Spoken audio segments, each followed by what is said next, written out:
Отново Лукаш Паздера ще изпълнява.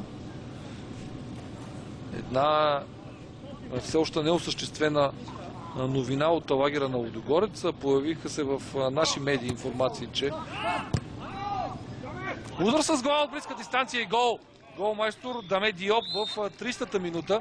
Ето как бе оставен сенегалеца сам в наказателното поле.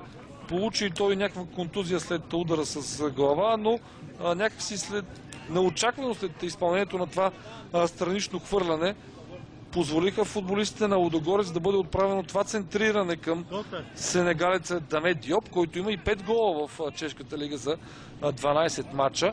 Ето още веднъж изпълнението на Паздера. Топката тук бе време. 20. minuty po ose Rabušic Dvořák. Teď se Dvořák dostal, co má do stopera Ondřeje Bača.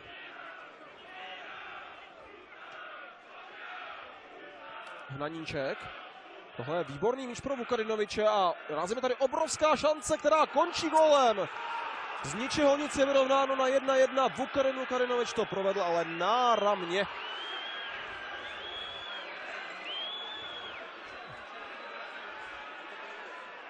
Ač zatím nebyl moc vidět na trávníku, ideálně míč zpracoval a vletěl s ním do pokutového území. Stačilo ho ještě píchnout také kolem brankáře Hanuše. A teď samozřejmě domácí konzultují tu situaci s Pomezním. Já jsem byl také zvědav na to, jestli... Zajímavé pokračování na pravé straně. Teď už nikoli. Holík. Kopečný je úplně volný napravo. Přebere míč a může postupovat dopředu. Má dostatečnou podporu. Kopečný přihrál, ještě může dorážet. Kopečný, velká šance Zlína, je to gól! A byl to Diop, který se v malém vápně dostal k jednoduché dorážce. Opět ten výborný přechod dopředu a po pravé straně to udělal skvěle Kopečný. I ten jeho centr byl natolik střílený, že rozhodil obranu Otroku a Zlín jde do vedení na přelomu 36. a 37. minuty. Ale znovu hradečtí tu zlínskou akci měli přerušit dřív, nakonec se jim to nepodařilo.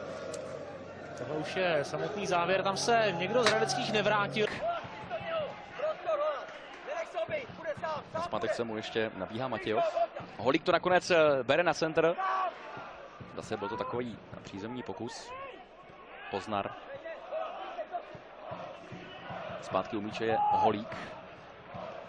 Ten nakonec zmátl oba dva a bylo to ruka, nicméně ještě Diop! 1-0. Právě v 30. minutě vidíme první gól.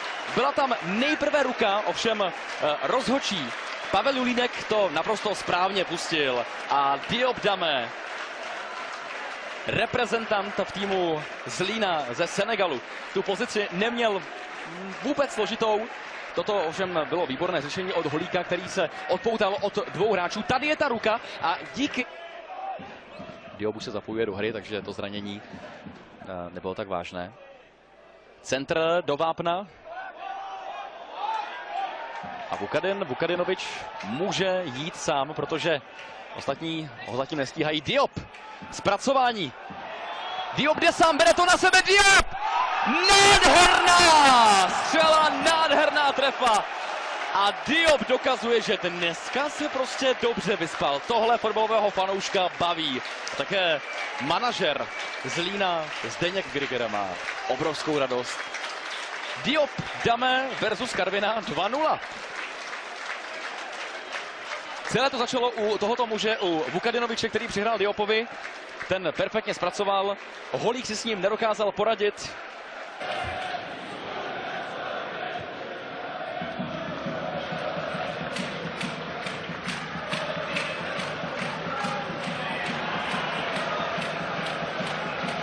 Poznar krásně na Vukadinoviče a je to zase přečíslení. S Diopem jde Vukadinovič dopředu. Stále Vukadinovič vyhodnotil to tak, že Diop je v offsideu, ale ten gol platí. Zlín vede 2-0. Dame Diop. A ševci Zuly plzeňské do hola. Opravdu ti jsou teď na boso. Prohrávají 0-2, 15 minut před koncem. A pokud první gol patřil Živuličovi, tak teď Poznarovi.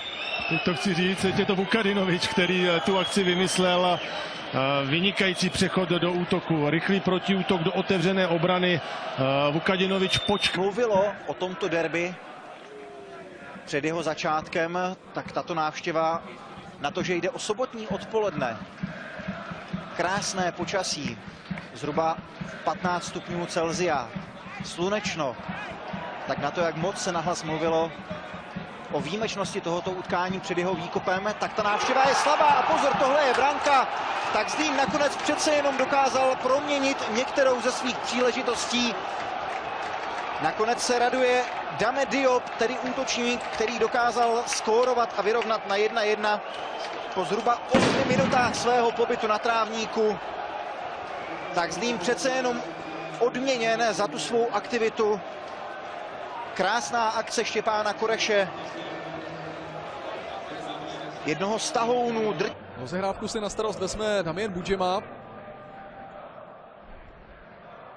Jihlava má připraveno další střídání, ale to proběhne až po standardní situaci. Do hry by se měl dostat Marek Junger.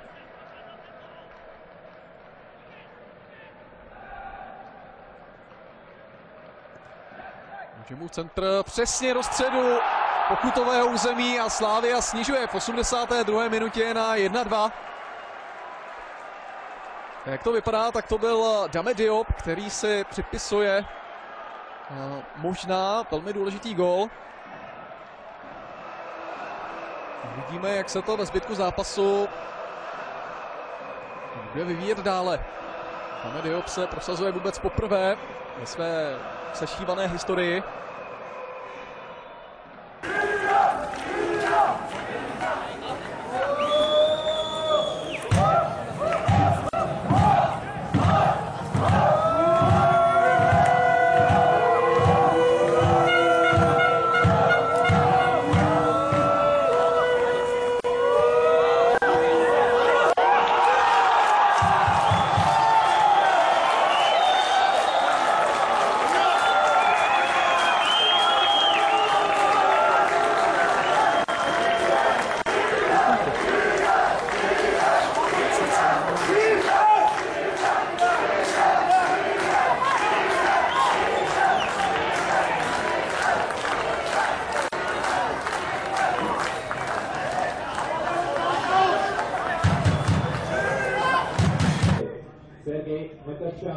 Գրում են հիմա Ուլիսի ֆուտբոլիստները վտանգավոր իրավիճակ է, տեսեք, մեր պաշտպանները հնարավորություն տվեցին փաստորեն։ Հարկավոր է զգույշ գործել։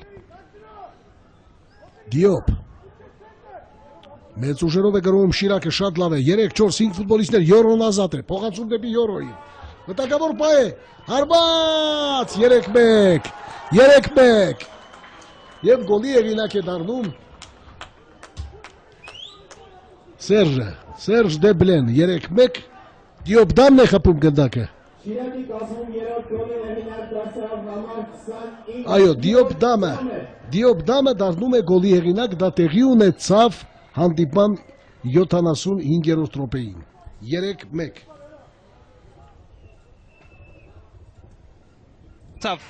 Գրոհին և Սերժ Դեբլեն ձախ եզրում փորձեց շրջանցել Գամո Հովհաննիսյանին, չկարողացավ և Գոր Մալաքյանը վերադարձավ խաղադաշտ, փոխանցում Սերժ Դեբլեն այնտեղ ակտիվություն է ցույց տալիս, ևս մեկ փոխանցում դեպի Տուգանային հրապարակ, և Շիրակը հավասարեցնում է հանդիպման հաշիվը և դա անում է Դամե Դիոպը, գլխի արվածով սխալվեց Գոր Մանուկյանը, մեկ քայլ առաջ կատարեց, այնուհետև վերադարձավ, իսկ կենտրոնական պաշտպանները չկարողացան փակել դիրքը և հարվածը։ Շադրություն, Շիրակի կազմից գոլի հեղինակ դարձավ համար 29 Դիոպ